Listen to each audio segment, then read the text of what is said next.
Hey, good evening, everybody. Welcome to Racers News Network Live. He may or may not be joining us a little later on, but that's okay. I can power through. We're good to go. But we're really excited to be talking to our guest. Of course, I'm talking about Scott Farley and his lovely wife Michelle.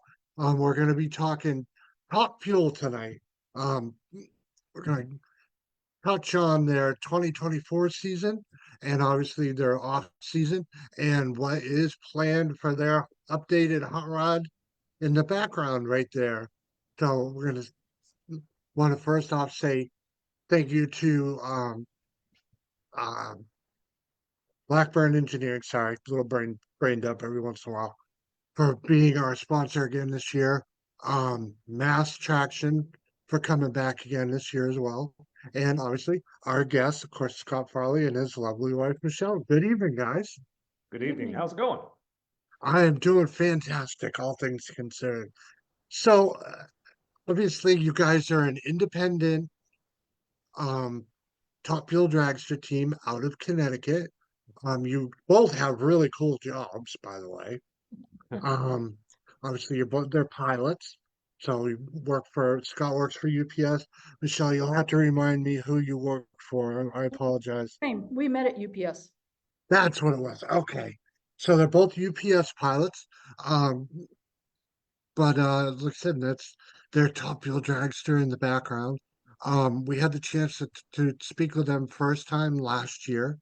And so why don't we dive into what your 2024 season ended up like um last year? Let's go with the word challenging. So we had a very eventful 2024 season. In the background, the trailer color is different because just prior to the race, we were going to a show over at Steve White's place, and we needed more than a little bit of elite auto detail by the time we got there. We got broadsided and caused a cascading axle failure that made itself totally apparent leaving Epping, which was first race of the year that we did 2 weeks after that, week or 2 weeks after that show. So we were broadsided, got to the show, did the show, got the trailer home, tried to get the trailer set up, and we thought we had it fixed good enough to go to Epping. Norwalk. Epping. Oh, yeah, sorry. And we were wrong. We hobbled it into Epping. We had a really challenging event. We didn't have control of our clutch. The Cannon had some issues, and just the whole setup that as we had purchased it was okay for a rental, but when we stepped up the power by changing over the cylinder heads and going with a much better blower, the clutch talked to us and said, you know what? I am not going to play with you. So that event was really challenging. We lost first round to Doug Coletta. It was exciting, a lot of work, and then the learning of clutch started after that. We actually got one of the real big professionals, Tony Shortall, to come help us with the clutch and get us set up with proper levers and the Cannon and the control of the Cannon set up. So for people that are new with the Top Fuel stuff, the clutch is a slipper clutch, a centrifugal clutch that actually has fingers that come out. And the first 6 fingers or levers come out about halfway right off the line. And then the rest of the levers are restricted in movement until we say, hey, Cannon or piston, go back. And it's actually like coming off the line, we're about halfway off the clutch if you were driving a regular car, and then slowly raising your foot the rest of the way. And so we didn't have control of that. And so it would either not apply or it would apply completely 10, 15 feet down the track, which that just results in a bunch of tire spins. So Tony got us sorted out with that. We went to Epping to test, made some progress, and then went to Maple Grove And Maple Grove, we figured out that we have a tunable car, and we got closer to getting the car turned in the pits during the qualifiers. So we did a ton of learning. We outfitted a new to us trailer, and it was a great season of learning. It wasn't a fantastic season of results, but we've got a lot of knowledge and a lot of things we think sorted out to where we can do some really good runs this year. Awesome. Now, obviously with Epping basically being your home track, it must have at least been a little bit on the inspiring side that you were at least made the field. Yes. Yes. So that was nice to make the field. And holy cow, Doug Coletta. I mean, we talked for 10 or 15 minutes. We talked a little bit of airplanes because, you know, the Colettas are big airplane people. And it's going to be an honor for you to wipe me across the track. And he's like, you never know. So, Right. That's awesome. Now, as an independent, basically self-funded team, it must be cool when you come out, when people come up to you and they actually want to talk to you about your race program and what it's like to be an independent team. yeah, it is very awesome. And we are just regular people that do something that's really exceptional, and we're trying to do it well, but we get a lot of people that are hot rodders, racers, lots of kids come up, I mean, it's a whole gang of people, and they're like, holy cow, you're a regular person. It's like, of course I'm a regular person. We're regular people. We just do this sometimes. We just hate money. Well, and I think what makes us different is that we're not showing up in a semi, right? We're showing up Right, in a gooseneck hooked to a dually. And right. you know, this is something that we do on our days off and our vacation days because we have a passion for it. And that's something that everybody out at the track can relate to. What I love is when the junior dragsters, when they're not driving, you can tell when the junior dragster kiddos come up to the pit and want to talk to you. And that is just super cool because you know you're talking to the next generation, and you know that when you walk up to our pit, or for instance, Leverage's pit, you know, where they're running out of a gooseneck trailer as well, it actually looks accessible. It looks like, you know, the common man can in fact achieve this. You don't have to have one of the multi-million-dollar sponsorships to be out there doing this. Cool. So what finishing up with 2024, what was the rest of your race season last year like? Other than it was the challenge of figuring stuff out, you know, getting the new trailers set up. So the big change that happened for 24 was we went with a much more modern head.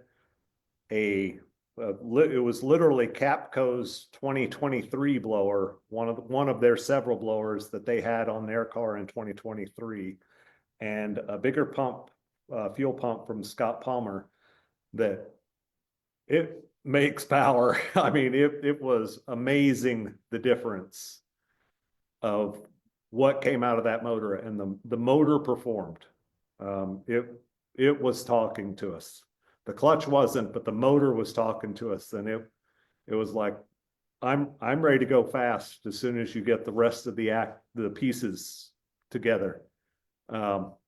So we basically did 2 events and then 1 testing session in Epping after that first Epping race where we had all the issues with the clutch. We went to just get things ironed out a little bit before going to Maple Grove. And it, again, a great year of learning stuff, but the motor talked with us well. Yeah, so I'd say overall, I mean, at the risk of being blunt, 2024 was a disappointing season. It just was. I mean, the silver lining is we learned a lot, but, it was very stressful getting to and from Epping because of the cascade failures on the axles on the trailer. We missed Norwalk, which we had been planning on doing Norwalk, but we missed it because we just couldn't get an axle in time for the trailer. And Right, wound up just replacing the trailer. And so Maple Grove was the last thing that we were able to make.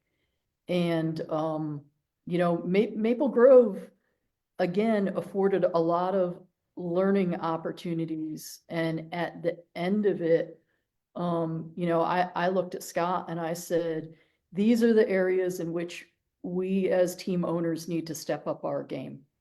And so as an example, one of the things that came out of that was, in aviation, and all of my experience and background is aviation, obviously, we have this thing for the airplane called an AOM, an Aircraft Operating Manual.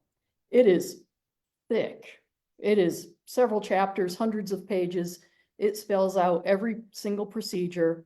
It spells out every person's duties and responsibilities.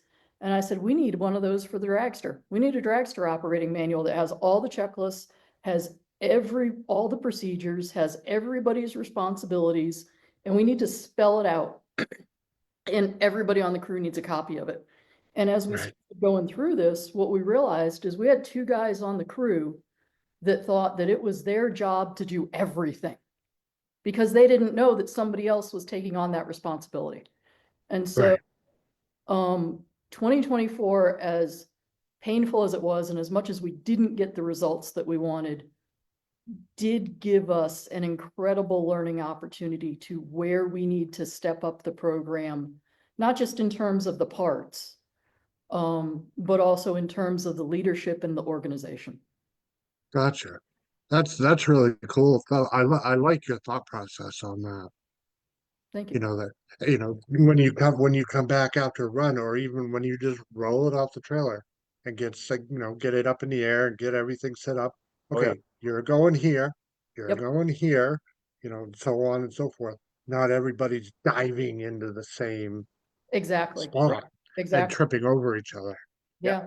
Yeah, And when we go out, we don't go out as regular as, the teams that are doing 21, 22 events a year. And that is their full-time job. So they can rehearse every other weekend. every other weekend, as well as, in the off season, because that is their employment as well. So it becomes a concert, sort of like when you go to the airplanes with us. It's so second nature because we do it over and over again. And if we forget, we can reference and look and say, hey, oh yeah, I'm supposed to be doing this, this, and this. And so Michelle combined the input from everybody, and exactly what she said was like, holy cow, there's a couple of people that think they need to be looking at everything. And it's covering up, people are covering each other up, doubling up. And it's also distracting that person because they could be just pulled back, and somebody could be on the cylinder head. Somebody could be just clutch. Somebody could be the other cylinder head and not have the crossover. So getting that so that we could look at it and sort it between races, because there is a longer time between races and we don't do it as much.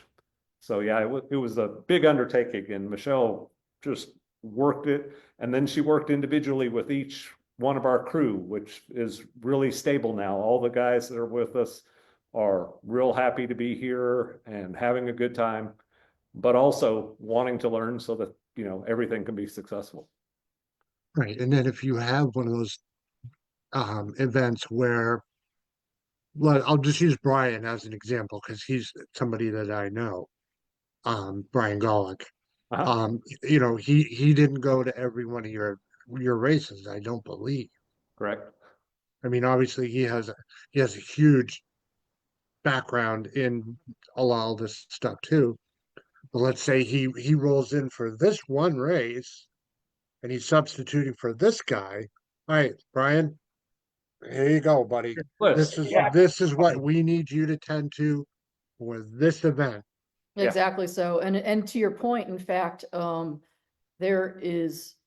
our head guys are, Matt Hanley and Bill Mincy. There's one event Bill Mincy can't make. And so, you know, when I figure out who's going to replace him on head at that one event that he can't make, I can hand him the manual and go, here, everywhere it says Bill Mincy, that's what I need you to do. Right. Yeah. Very cool. Yeah. So, all right. So you now lead into the off season. What was the off season like? Because I know your season's going to start a little earlier than normal Yes, this year. we're going to Yeah. game March. Yeah. So what was the off season like as far as updates, repairs, Yeah. going out buying all kinds of new toys and stuff? So the rule requirement for 2024 required some thicker tubing up front, which my car already had when it was purchased. A lot of cars did not have this thicker tubing. It was originally most of the dragsters were with 49 thousandths, 1.25 by 49 thousandths tubing. And the NHRA said, hey, we need to go up to 58. We've had some cars folding in half and we don't like that. And we're like, okay, we don't like that either. And it was one of the drivers for purchasing this car was that was already done. And it was because they didn't sneak up on us. It rambled around for a couple of years and they said, yeah, it's happening for 24. Well, one of the offsets of that is when those front ends were replaced, the usual way to do that is come in with a saw and cut the front end off right at where the foot box ends, right at that firewall.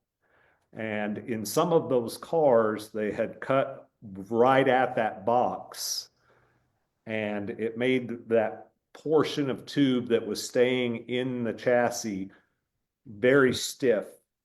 And the new 58 tubing was cracking because this was a very hard portion right at the foot box, and this bar was bending and they were having cracking issues. And so the NHRA looked at it and said, hey, this tubing that comes out of the foot box needs to kind of go out into space a little bit so all of this can flex as a doubled tube before that 58 thousandths is on its own. And we have a minimum dimension from that box firewall area to the end of this supporting tube that comes out of the foot box. Ours was a little bit too short. So we had to either get another chassis or update it and make those tubes longer. And by doing that, we had to literally disassemble the car. I took every wire, hose, every appliance off the car completely. Very carefully cut the welds, separated the front and the back of the car, and then sectioned in tubing about this long that went into the foot box to make this repair that was an approved repair to do this. So the car basically, well, not basically, it completely was torn down to where there was nothing on it. Separated, put back together, straightened to make sure that it points the same direction that it did when it started. And then we got the car back together. And over the Christmas break, the NHRA said out of the John Force accident, hey, we need to have some better head surrounds and seating. The seat pad needs to be particular to the individual, so molded to the seat of the vehicle and the individual versus, moving around between vehicles or between owners and drivers and stuff. And then the head surrounds that were approved in the past are no longer good enough. We're really going to encase that helmet so that there is not a large distance to move before you're up against that 45-2 foam, SFI padding. Right. So those are the two big projects that happened. And then we went to PRI in December, and that was the fun part. We got lots of clutch parts and pieces. We got together with one of the racers, crew chief for Krista Baldwin's car. His name's Scott Graham. And he spent a very long time. He was very gracious, both with sorting parts for us of what we came asking for. And then he kind of drew from his experience, hey, do you have these things? Because these come up when you start going rounds or you start really getting a lot of runs on the car. Do you have these parts? And it was extremely helpful. It was a huge amount of, that real world knowledge. And then there were a lot of parts that, we paid a little bit for compared to their new price. And there were a lot of parts that just went trailer to trailer. I mean, it was quite an event. Yeah, so I joked I went on a shopping spree at a certain point. My Scott started getting overwhelmed with everything, and I was like, I got the checkbook. You don't worry about that. In fact, you haven't picked your blower up from Dom Lagana yet. Why don't you go talk to Dom and pick your blower up? And Scott Graham and I are going to talk price, right? And I sent Scott away and very quickly wrote out a check to Scott Graham for all of our shopping spree and went, okay, we're good. And I don't think I told Scott what the price tag was for like days, which is my version of going on a shopping spree and telling the husband later. You go to Indy just to simply go to PRI, and then you come home with boxes and boxes and boxes of stuff. Yes. That's half the fun of going to PRI is going shopping. Yeah. So what else about, well, actually, back up just one sec. My own curiosity as somebody who did a lot of welding in the past.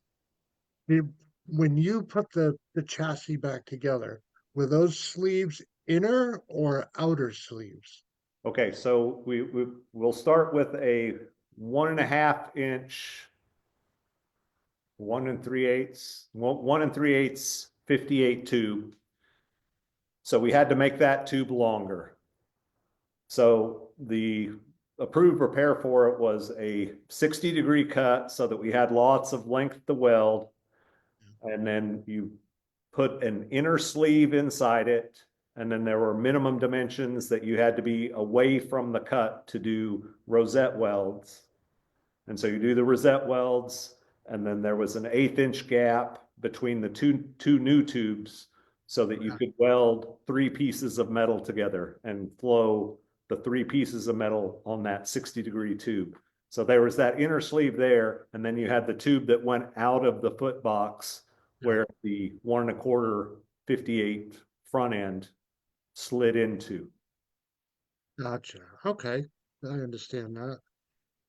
That's something my brain can actually process. Yeah, it was, in retrospect, it was a very fascinating project when I was doing it, and I was actually cutting those original stubs that came out of the foot box about 1/4 of an inch too short, and you've got 4 or 5 intersections depending on the corner, because we did it on all 4 corners, and you're trying to very carefully clearance all that so that these 5 intersecting tubes are not disturbed, and you have something you can slide into that intersection and be able to get a good weld and not blow holes and all the things that you're familiar with as a welder. Right. It was like, we're either going to have great success or we're going to go chassis shopping. Now, how old is that particular chassis behind you? So it was built at McKinney's originally in December of '97 for Doug Herbert. Wow.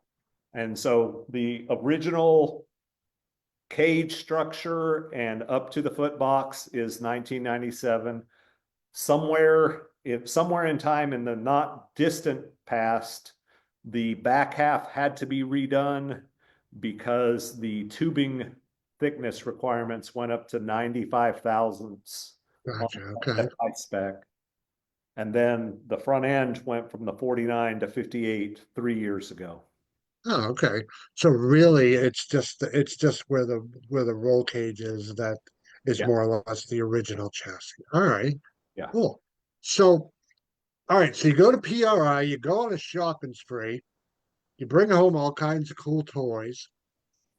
what else happened after that to start your prep for 2025? Well, so prep for 2025 started, man, as soon as we got it off the trailer from Maple Grove. Because we Okay. knew the 2025 specs were gonna cause this dragster to come completely apart. So that Gotcha. started immediately. PRI was kind of like a nice break in the whole process of bring it down to bare chassis and start figuring out where level is in this shop, because that's its own little project. Where is Right. so PRI was a nice little break, and then, once Scott got the chassis put back together per the new 2025 spec, now everything's got to go back on the dragster. The wiring harness, the electronics, the pneumatics, the hydraulics, all of it.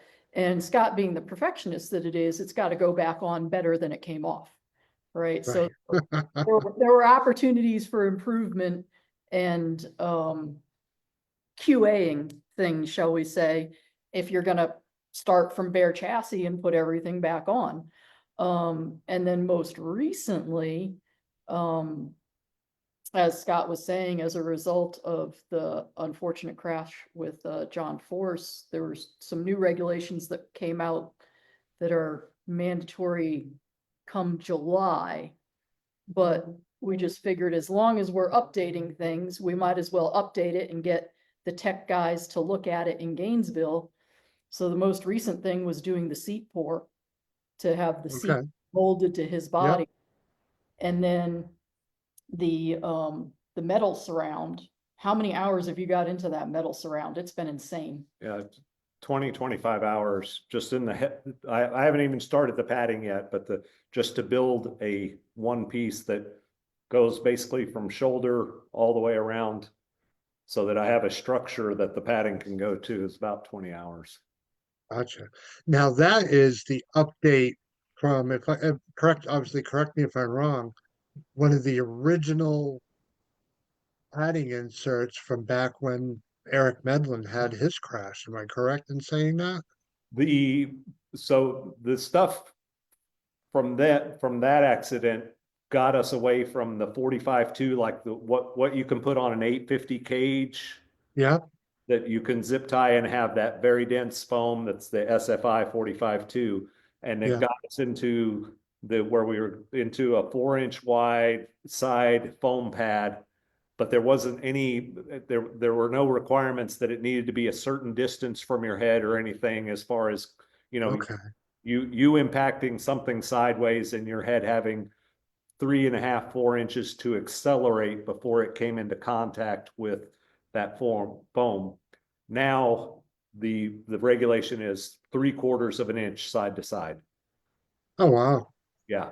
So and a minimum padding on the top of 2 inches, where before I think you could get away with an inch, but I don't remember the regulation off the top of my head. So some some people who just barely fit in their car to start with actually had to go with raised hoops to raise the hoop up to make that fit.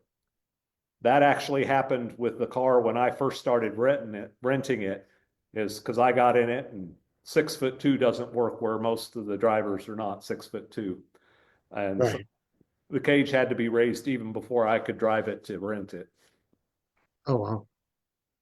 So Interesting. to answer your question, it's been a very busy off season. From the time we got home mid-September from Maple Grove, really all the way up until we roll this trailer out of the driveway on March 4th to start driving down to Gainesville, because UPS does still like for us to show up to our full-time job, right? So all of this is getting done on days off. Freaking work always gets in the way of everything, doesn't it? Yeah. This whole adulting thing is just not all it's cracked up to be. Yeah, 0 stars, do not recommend. Definitely not. Uh, So other things that have happened in the background is I purchased from Todd Payton, who runs Performance Data Systems, the Race Pack. Yeah. He runs a Top Fuel dragster as well.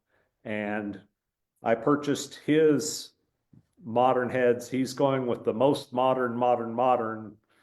And so I got some more heads. So we're going to start the season with, I think, 8 or 8.5 sets of heads, which will make our 25 schedule a lot easier to be able to conform to, because that schedule is a lot more aggressive than what we had done in the past. Awesome. Awesome. Now, all right, so let's dive into, because I've had a couple people already ask me, what is your 2025 schedule looking like? It is looking like 5 races. So the first race will be in March in Gainesville, and that's March 6th through 8th. After that, we're going to do Charlotte, and we'll do our first 4 wide. So that's going to be exciting. The third race will be Epping. So that is the very last of May, beginning of June. After that is Virginia, Yes. Richmond, Virginia. And that one will be interesting because it's a 2-day event, 3 qualifier on Saturday only, and then the race on Sunday. And then the last race for the year is our September Maple Grove, like we did this year. Gotcha. Yeah.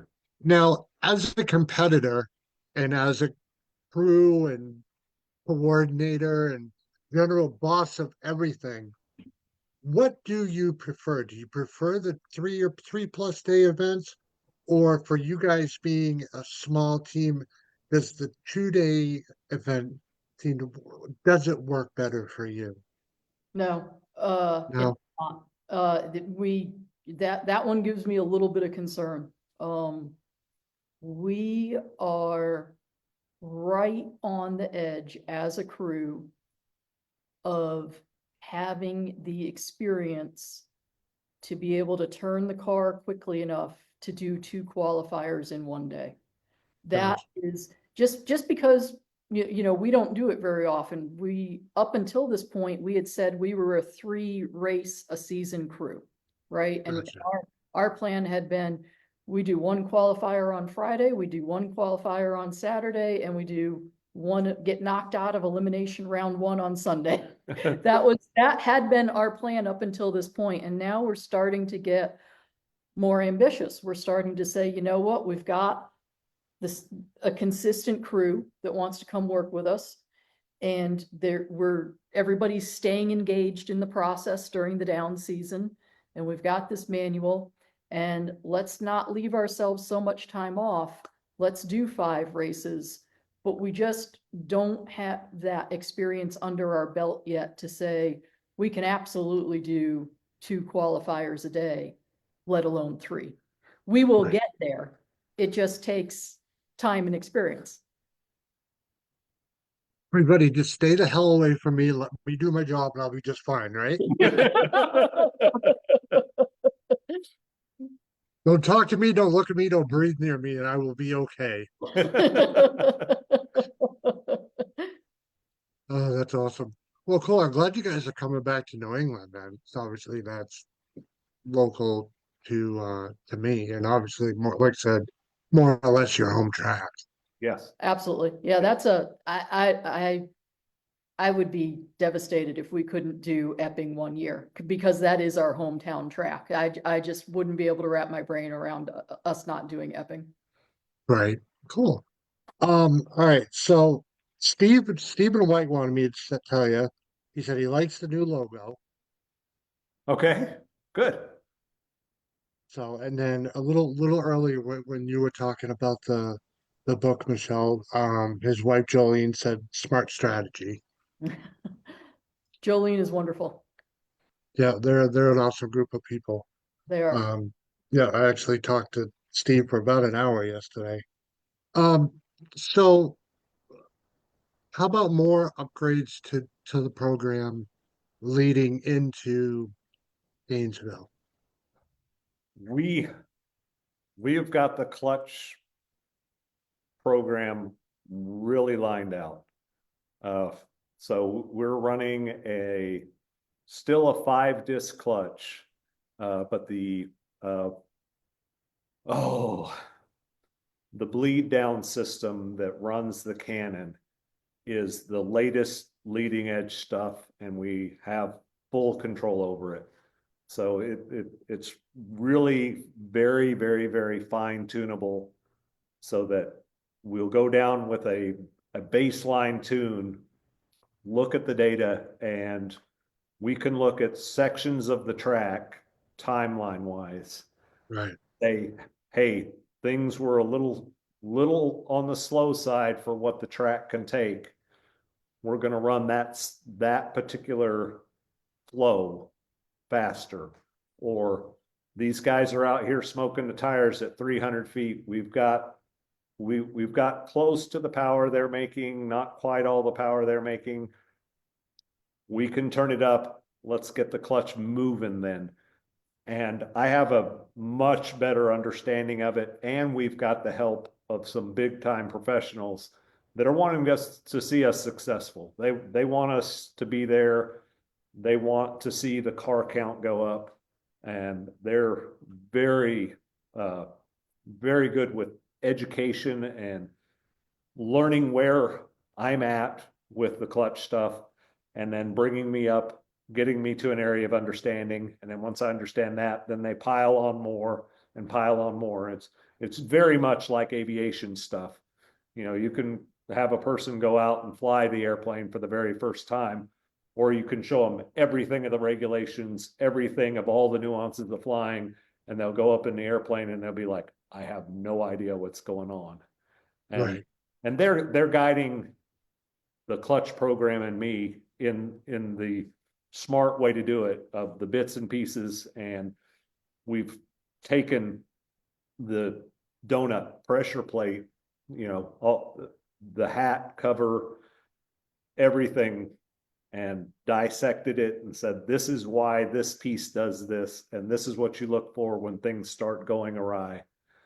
And this is how you can fix it at the track, so that you continue to make runs instead of chase your tail once, you know, a couple of these stops start, you know, moving around a little bit or get a little bit of wear on them, and apply the clutch and you don't know why. So the clutch is where it's at. We've got the power, we've got the fuel pump behind it, and we got the programming. That was one thing that Gary Leverich was really helpful in our Epping testing outing, was we got our hands on an actual program to take the air sample and look at our fuel pump and adjust compression and timing based on our weather of the day, so that we can make consistent power. And so the thing that we're actually tuning is the clutch going down the track, and that's what the big teams do. And they do it to the extreme. They'll go out and they'll run down in the staging lanes, and then a cloud will come over and someone will have a problem with a car, and they'll run 20 minutes later than they were planning. Somebody races off to the pits and comes back with a pair of blower pulleys, and they'll change blower pulleys in the staging lanes. We're not there yet, but we're in the steps towards doing that and making those Getting there, yeah. our own. Gotcha. So it must make you feel good as a small team to know that the guys that strictly do this for a living are actually cheering you on and wanting to see you succeed. Yeah, yeah. Yeah, and I've said it before, that is one of the things that I love about this community, is that it is a community. And, you know, the thing that I've noticed is every one of the crew chiefs that we've talked to will absolutely treat me as an equal with Scott. They won't look past me. They won't blow me off because, oh, she's the little wife or whatever. They will absolutely, once they realize how equally vested in this I am with him, they will start talking to me about things, right? And a great example of that is at PRI, you know, I was talking with Bob Peck, and I told Bob, when the connecting rods that we got from them from DSR showed up at the house, I said to him, Bob, I barely know what I'm looking at when I look at connecting rods. But man, those were really nice. And I sort of cringe when I say that to people, right? That I feel like my mechanical knowledge could be a lot more than what it is. or I want it to be a lot more than what it is. And Right. Bob just took that right in stride and just loves that somebody's open to learning, grabbed a connecting rod and had this attitude of, well, let's have an education session. Right. And I love that. I love that people are so, the crew, any of the crew chiefs are just so willing when they've got the time to say, well, let's talk about it. Let's meet you Right. where your knowledge is and let's expand on it. It's an amazing community in that way that they're so willing to share their knowledge. Very cool. Another question from somebody, um, wanted to ask, how many runs do you get out of a set of slicks?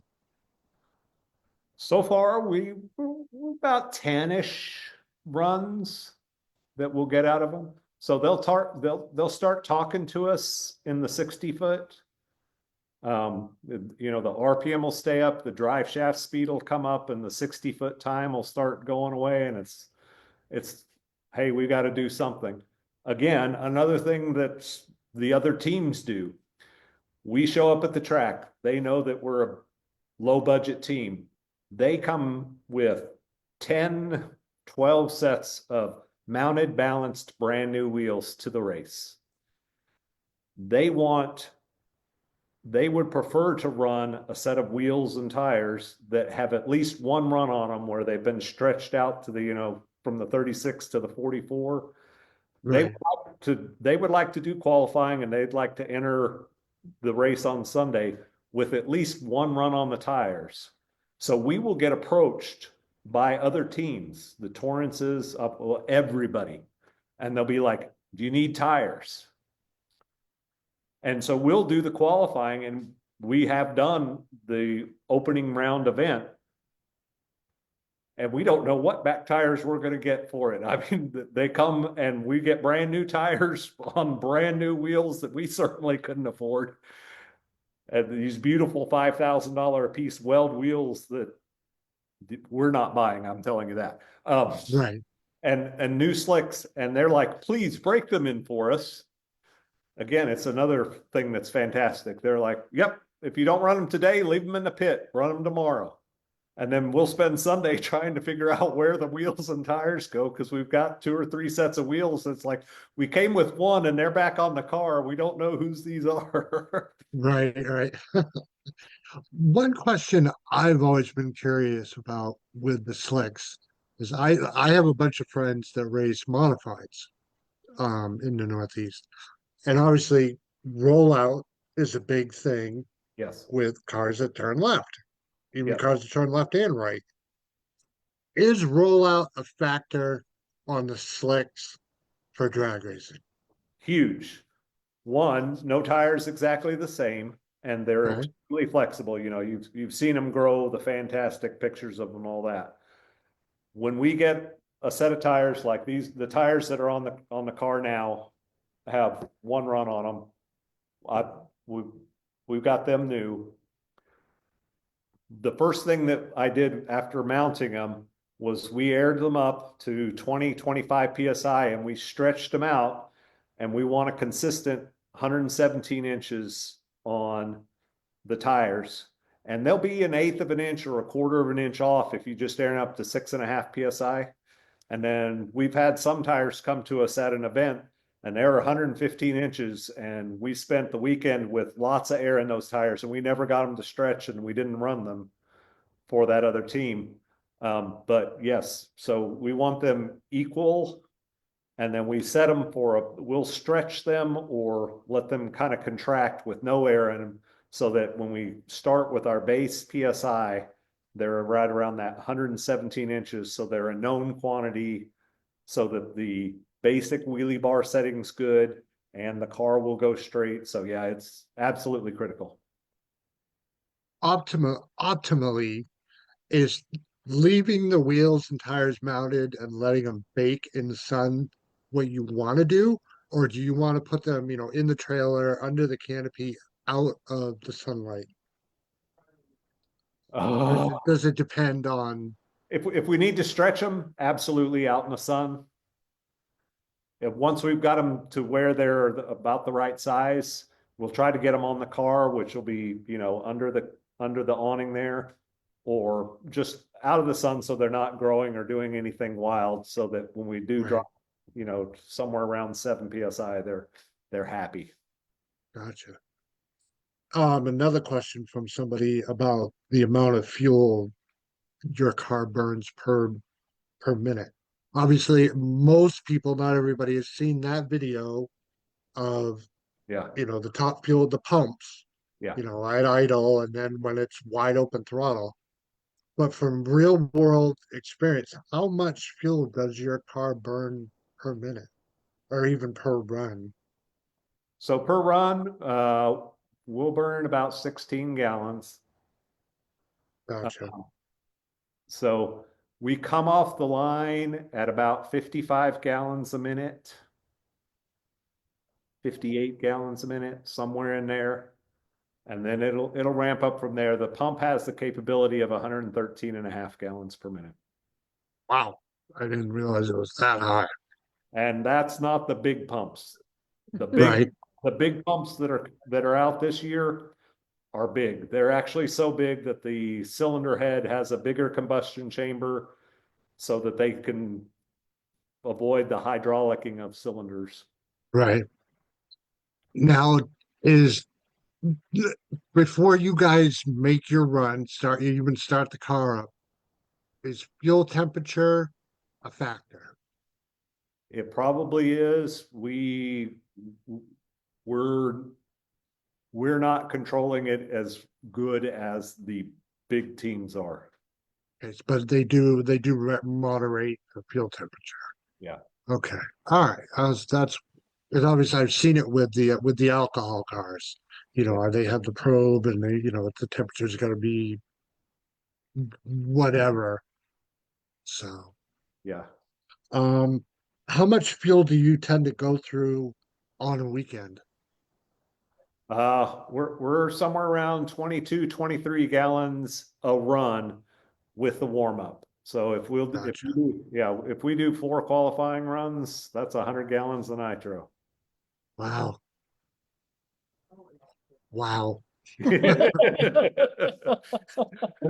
don't know why, but I remember last year I saw the price of a drum of nitro and I just looked at it and said, "Oh my God, thank God I don't have to pay for that."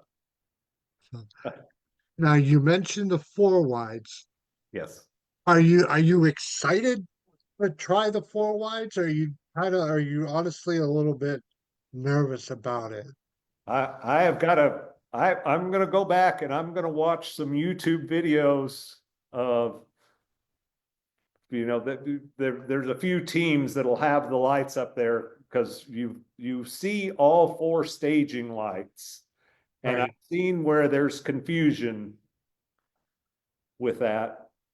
It all boils down to the yellow, but I have seen some drivers get into a confusion area of thinking they're stage and it was actually not their set of lights that were stage. Far over or whatever, yeah. So I have a little concern about that. It's for the smaller teams, it is a door that opens a lot because it's hard to get 4 cars to start and do everything. And the smaller teams at the 4 wides have really accidentally shown, shall we say, been able to pull some stuff off in rounds that would be harder to do in just a side by side. Gotcha. Yeah. That's cool. That's one race I would love to see at some point in time in my life is the four wides. Just to say that I've seen it, because in my brain, it would be cool to see every class run four wide. Yeah, Nitro, alcohol, and all the sportsman guys, four wide, the whole thing. I agree. So very cool. So we went over your schedule. Um, can you future cast a little bit about your program? We're going to tell you about our future is telling you about us running 380s this year, 3.8 something. There's some future cast for you. There you go.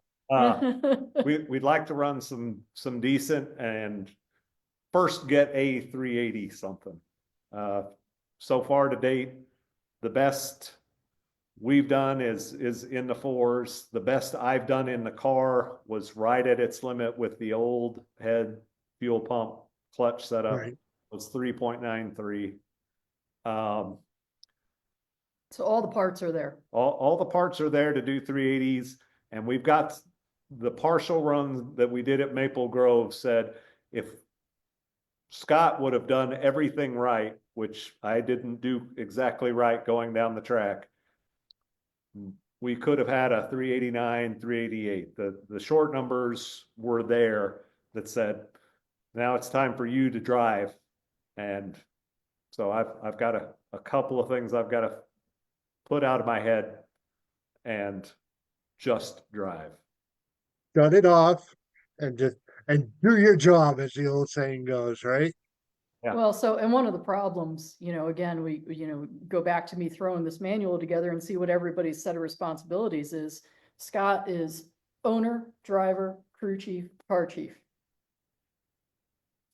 That's a lot of hats. And that's why it's, by the time we drag him to the staging lanes, it's really hard for him to let go of crew chief and car chief. Right. So one of the big discussions we've been having over the past month is how can we delegate one of those hats he's wearing to somebody else? And we don't 100% have that answer, but it's an answer we want to certainly get solved by race 2 of our season. Gotcha.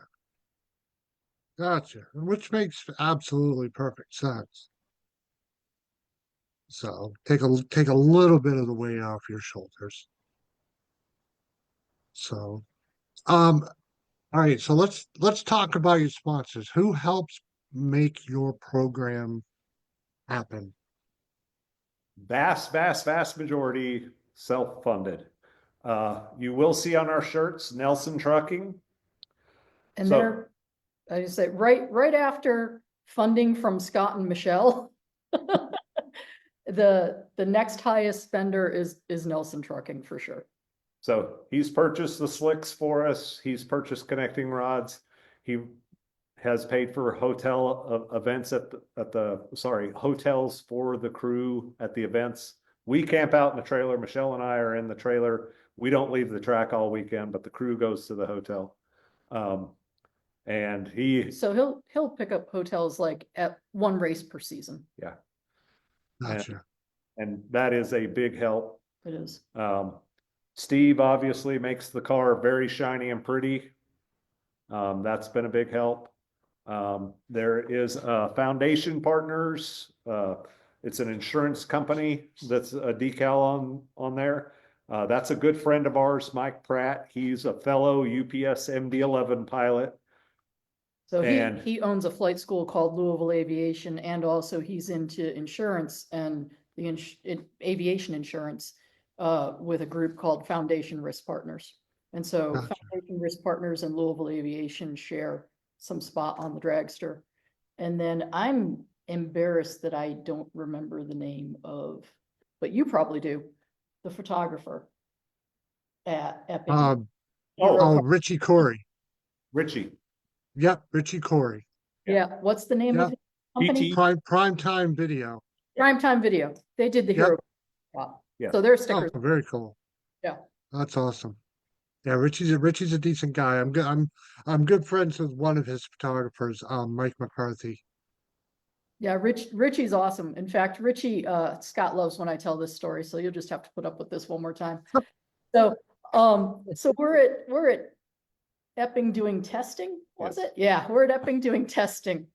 And Richie comes up to me in the pit after Scott did one of the runs, and he shows me, and he had framed it for me. He shows me this picture he took of Scott going by him, and I burst out laughing. Because it was this picture, I kid you not, of Scott waving to Richie as he went by. Parachutes fully deployed, okay? And so my first reaction was to laugh, and my second reaction was to go, how did that happen? right? Because his arms are supposed to be strapped down, right? So I went and I was entertained. I wasn't mad, but I went and showed it to the gentleman whose job it is to strap him in. His eyes got big, his jaw hit the floor, and I handed it to him and I said, "You feel free to make sure he can't ever do that again, please."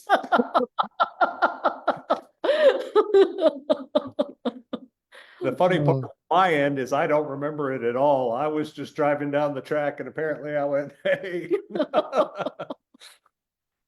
It reminds me of a few years ago when Travis Pastrana was racing at Mount Washington.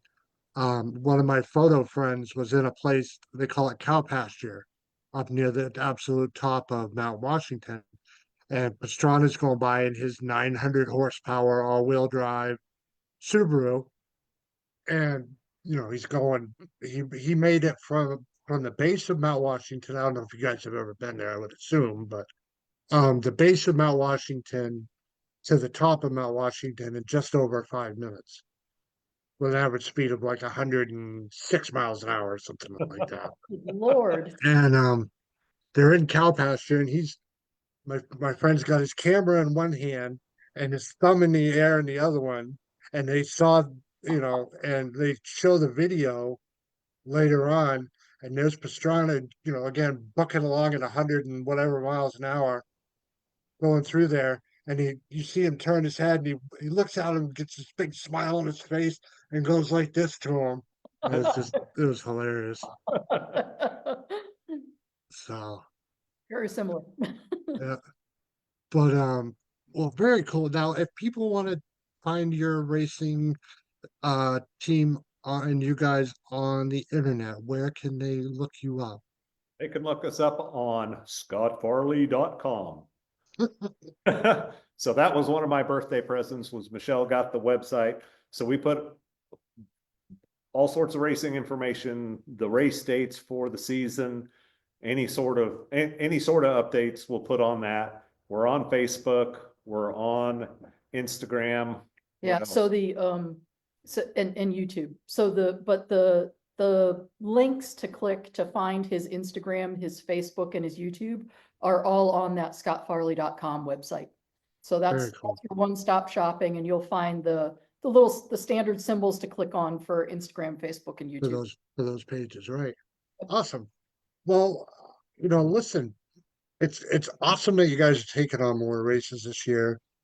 Definitely stepping your program up like you are, and I look forward to seeing you guys at Epping if everything goes well for me. And obviously, best of luck in 2025 on everything. Thank you. Thank you. You're very welcome, and I appreciate you guys taking the time to come on and hang out with me tonight. It Yeah, was awesome. thanks for having us. Yeah, And thanks Oh, for you're very welcome. Anytime. If you guys have announcements to make, just let me know and we'll make it happen. sounds great. Sounds All great. right. All right. Scott, Michelle, thank you again. Appreciate your time. Thank you. Have a Thank good you. night. Take care of All yourself. right, you as well. Take care. Bye. All right, everybody. We are out of here. Be sure to check Scott Rod Racing on Facebook, Scott Farley and his lovely wife Michelle. Check him out on the internet. Check him out, scottfarley.com. Check him out on Facebook. Just give the small team a like and a thank you and some support, even if it's moral support. So have a great night, everybody. Well, we are out of here. We will be back next week with Rob Keister from Mid-Atlantic .90 Association. And I believe he is planning on hanging out with us. So like I said, he had some stuff going on at the shop. So take care all. Have a great evening. And thank you again, guys. Thank you. Bye. All right, take care.